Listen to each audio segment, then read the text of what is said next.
দেখো বন্ধুরা, আজ আমি রান্না করবো পার্শে মাছের তেল ঝাল। এই যে পার্শে মাছটা ধুয়ে নিয়েছি কেটে, আর ওইটা আমার মেয়ের জন্য কাতলা মাছের পেটি।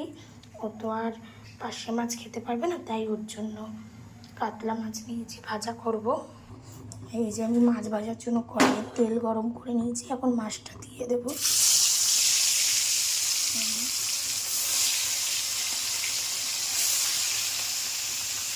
দেখো আমার মাছ ভাজা রেডি, পার্শে মাছগুলো ভেজে নিয়েছি, আর এই যে আমার মেয়ের কাতলা মাছটাও ভেজে নিয়েছি। এই দেখো তেলে তেজপাতা ফোড়ন দিয়ে দিয়েছি, এখন টমেটো কুচি।